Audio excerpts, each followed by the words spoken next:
लोकतंत्र तो वेंटिलेटर पर है, लोकतंत्र बिल्कुल वेंटिलेटर पर अंतिम सांसें गिन रहा है। मैं अडानी जी को राष्ट्रपति और अंबानी जी को प्रधानमंत्री बने देखना चाहता हूँ। मुखर होकर के सरकार की गलत नीतियों की आलोचना करता है, उसको ये सरकार यूएपीए लगा करके जेल में डालती है, देशद्रोही बता देती है, तानाशाही है, हिटलरशाही है। कहाँ है लोकतंत्र? अगर कोई पढ़ा लिखा है, कोई बीटेक है, कोई एमटेक है, कोई बीए है, कोई एमए है, तो उसको आप रोजगार देंगे, चाय का रोजगार देंगे।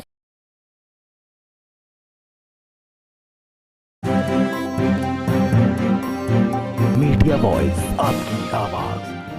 लगातार 2014 में सरकार बनने से पहले और जब लगातार प्रचार किया जा रहा था तो ये कहा जा रहा था कि अगर हम सत्ता में आते हैं तो प्रति साल जो है 2 करोड़ युवाओं को रोजगार देंगे। रोजगार देने की जो बात कही गई थी उससे उम्मीद थी युवाओं को कि जब मोदी सरकार अगर सत्ता में आएगी तो उसके बाद रोजगार मिलेगा। लेकिन उसके बाद आपने देखा होगा कि उल्टा जो है, अगर सरकारी सेक्टर की बात करें, प्राइवेट सेक्टर की उल्टा नौकरियाँ छीनने की नौबत आ गई है। उल्टी नौकरियाँ प्राइवेट सेक्टर तक की नौकरियाँ छीनी गई हैं। रोजगार कहीं नहीं है, वैकेंसी निकल आती है, उसके बाद फॉर्म भराया जाता है, फॉर्म के नाम पर पैसा कमाया जाता है, लेकिन उसके बाद कोई भी वैकेंसी जो है उसको क्लियर नहीं किया जा रहा है। लगातार मोदी सरकार उल्टा रोजगार छीन रही है, रोजगार देने में असफल है पूरी तरह से। इसलिए ट्विटर पर आप देखेंगे कि लगातार ट्रेंड कर रहा है कि मोदी रोजगार दो, क्योंकि मोदी सरकार रोजगार देने में असफल है। और तमाम जो वायदे करके मोदी सरकार सत्ता में आई थी और सत्ता हथे आई थी, जिसको लेकर के आज पूरी तरह से उन सब वायदों पर पूरी तरह से असफल है। पकौड़ा तलना भी ये रोजगार है। हाँ बिल्कुल। एक बात बताइए, आप ग्रेजुएशन करके, पोस्ट ग्रेजुएशन करके कोई स्नातक परास्नातक करेगा, पीएचडी करेगा, उसके बाद पकौड़ा तलेगा। पकौड़ा तलने के लिए तो वैसे भी पकौड़ा तल सकता है ना वो। पकौड़ा अगर रोजगार की श्रेणी में आता है तो पकौड़ा तलना, तो मोदी जी देश के प्रधानमंत्री पद से इस्तीफा दे दो और उसके बाद मोदी जी एक दुकान खोल लें और खुद मोदी जी पकौड़ा तलने लगे, चाय बेचने लगे। ये मोदी जी को मतलब किस तरह से जो है कहते हैं कि अखबार बेचना, पकौड़ा तलना, चाय बेचना, ये जो है रोजगार की कैटेगरी में आता है। कोई एक बात बताइए, कोई बीटेक करवाता है अपने बच्चे को, कोई जो है तैयारी करवाता है, लाखों रुपए फूंकता है माँ बाप इसलिए फूंकता है कि उसका बच्चा जो है पकौड़े बेचेगा। इसलिए माँ बाप जो है उसको 10-20 लाख और 15-50 लाख फूंक करके पढ़ाता लिखाता है कि उसका बच्चा आगे चल करके चाय बेचेगा, अखबार बेचेगा। तो इस तरह का जो रोजगार है, मोदी जी को मुबारक हो। और जो अपने बच्चों को पढ़ाते लिखाते हैं और इतना पैसा खर्च करते हैं, वो पकौड़ा तलवाने के लिए नहीं पैसा खर्च करते हैं। अच्छा, मोदी जी ने गुजरात के जब सीएम थे, उन्होंने साफ तौर पे कहा था कि पढ़ाई लिखाई से क्या होता है, मुझे देखो मैं सीएम हूँ। अच्छा, तो मोदी जी सीएम बन सकते हैं। मोदी जी तो उसके पहले हलफनामा जो है उसमें लगाते नामांकन में कि जो एमए किया है उन्होंने डीयू से, तो डीयू से जो है उन्होंने पॉलिटिकल साइंस में एमए किया है, लेकिन आज तक उनकी डिग्री सार्वजनिक नहीं हो पाई। पता नहीं चल पाया कि कब जो है उन्होंने एमए किया। और फिर उसके बाद कहते हैं कि उन्होंने 8वीं तक पढ़ा, कभी 5वीं तक पढ़ा, कभी 35 साल भीख मांगी। तो मोदी जी का आज तक कुछ स्पष्ट नहीं हो पाया कि मोदी जी ने आखिरकार अपने जीवन काल में क्या क्या किया है, कब उन्होंने एमए कर लिया। एमए जब उस समय जब 8वीं और 10वीं पास वाले जो है नौकरी किया करते थे, उस टाइम पर मोदी जी एमए करके चाय बेचा करते थे। तो एमए करने वाला चाय तो नहीं बेचेगा, क्योंकि उस टाइम पे तो 8वीं और 10वीं और 12वीं पास वाले को आसानी से नौकरी मिल जाया करती थी। लेकिन एमए नहीं की। हाँ, जमीन से जुड़े हुए हैं, जमीन से जुड़े हुए हैं। और अखबार रही बेचने की बात, तो अखबार तो एपीजे अब्दुल कलाम जी का नहीं बेचा। नहीं, तो बिल्कुल मैं ये नहीं कह रहा हूँ कि बेचा। देखिए, जिसकी जैसी माली हालत होती है, हम लोग भी जब पढ़ते लिखते हैं तो मतलब तमाम चीज़ें करते हैं। हम लोग अपने खेतों में काम नहीं करते हैं, हम लोग पढ़ाई के साथ साथ काम भी करते हैं। पढ़ाई के साथ साथ काम करना एक अलग बात है, लेकिन पढ़ लिख कर अखबार बेचना, पढ़ लिख कर जो है पकौड़े तलना, पढ़ लिख कर जो है फिर उसके बाद जो है चाय बेचना, ये तो भाई साहब आप रोजगार देंगे ना, तो रोजगार दीजिए। अगर कोई पढ़ा लिखा है, कोई बीटेक है, कोई एमटेक है, कोई बीए है, कोई एमए है, तो उसको आप रोजगार देंगे, चाय का रोजगार देंगे, आप पकौड़े तलने का रोजगार देंगे, या आप अखबार बेचने का रोजगार देंगे। प्राइवेटाइजेशन तो कर रहे हैं ना उन्होंने, इसीलिए तो प्राइवेटाइजेशन की है, ताकि लोगों को रोजगार मिल सके। अच्छा, सरकारी खत्म होंगे, बाबू खत्म होंगे, तब जाके रोजगार मिलेगा। तो एक मुझे बात बताइए, अगर सरकारी स्कूल ना होते, लेकिन सरकारी स्कूलों की शिक्षा व्यवस्था पर मैं नहीं जाऊंगा, अगर सरकारी स्कूल ना होते तो आप बताइए कितने % गरीबों के बच्चे जो है पढ़ लेते। कॉन्वेंट स्कूल में कितने लोगों की औकात है कि वो कॉन्वेंट स्कूल में पढ़ा लेंगे, इंग्लिश मीडियम स्कूल में अपने बच्चों को पढ़ा लेंगे। अगर सरकारी अस्पताल नहीं होंगे तो कितने % लोग अपना इलाज जो है प्राइवेट अस्पतालों में करा लेंगे।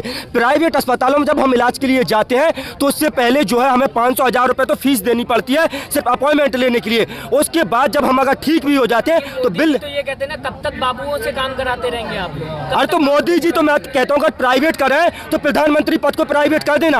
अंबानी अडानी को मैं तो देश में देखना चाहता हूँ प्रधानमंत्री। मैं चाहता हूँ कि हमारे देश की जो सबसे अमीर आदमी है वो प्रधानमंत्री बन जाए, वो राष्ट्रपति बन जाए। मैं अडानी जी को राष्ट्रपति और अंबानी जी को प्रधानमंत्री बने देखना चाहता हूँ।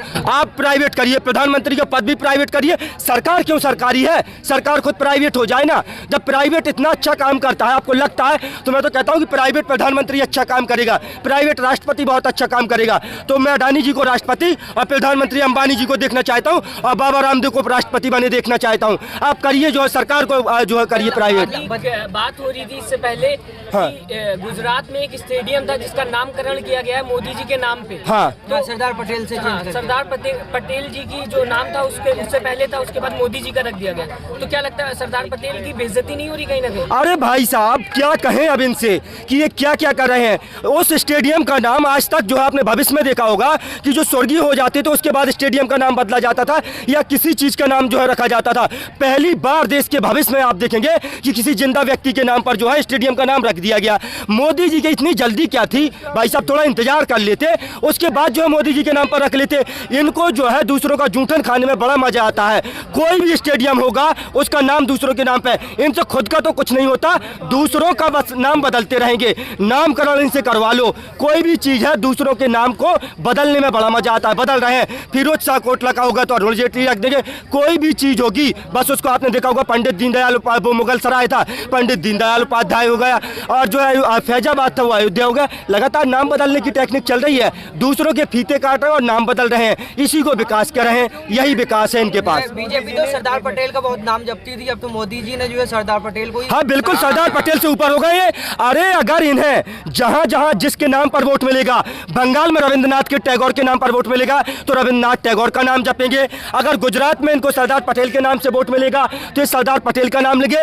जहां जिसके नाम पर वोट मिलेगा उसके नाम पर जो है ये राजनीति करेंगे। ये है कि राम राम जपना और पराया माल अपना, तो राम राम जप करके पराया माल अपना कर रहे हैं। सरदार पटेल से काम पूरा हो गया क्या? बिल्कुल, जब सरदार पटेल की जरूरत पड़ेगी फिर सरदार पटेल का नाम जप लेंगे, कोई दिक्कत थोड़ी है। इनका तो सब पे कॉपीराइट है, सब इनके हैं। जहां जहां जरूरत पड़ेगी वहां जाकर के सरदार पटेल का नाम ले लेंगे। यही कर रहे हैं शुरुआत से।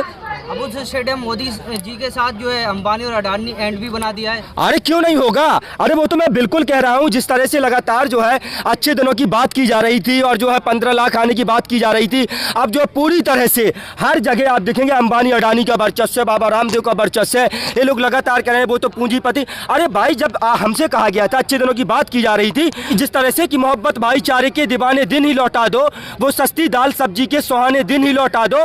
मोदी जी अगर ये अच्छे दिन है तो अंबानी अडानी को मुबारक हो। ऐसा करो मोदी जी हमारे पुराने दिन ही लौटा दो, ऐसा करो मोदी जी पुराने दिन ही लौटा दो। यही तो मैं कह रहा हूँ। तो प्राइवेट जो है आप निजीकरण कर दीजिए, पद का निजीकरण कर दीजिए। इसलिए मैं अंबानी अडानी को प्रधानमंत्री और राष्ट्रपति देखना चाहता हूँ। एक बात बताइए, अगर ये सरकार हमने बनाई या अंबानी अडानी ने बनाई? बाबा रामदेव ने सरकार बनाई।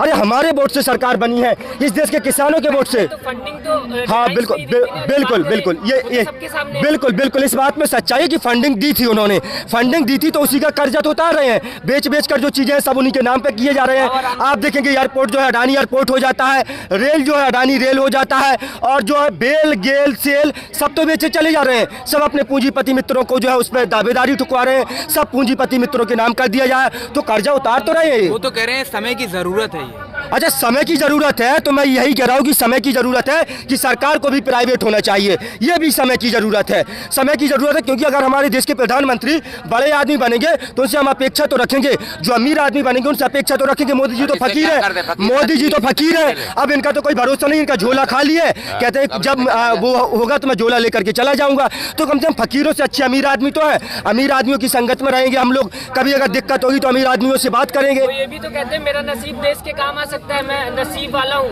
अरे अगर इनका नसीब अगर इनका नसीब इतना अच्छा होता तो ये 35 साल भीख नहीं मांगते। इनका नसीब इतना अच्छा होता तो ये चाय ना बेचते। इनका नसीब इतना अच्छा होता तो ये देश ना बेचते। इन्होंने जब से प्राइम मिनिस्टर, हाँ बिल्कुल, ये देश की लोकतंत्र की खूबसूरती है कि एक चाय बेचने वाला देश का प्रधानमंत्री बन जाता है।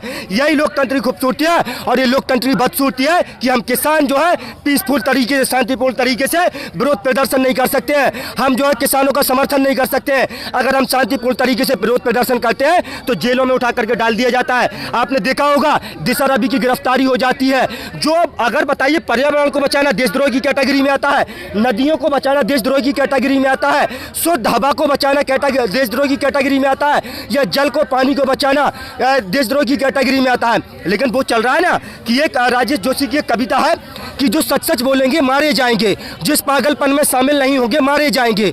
जो सच सच बोलेंगे मारे जाएंगे, जिस पागलपन में शामिल नहीं होंगे मारे जाएंगे।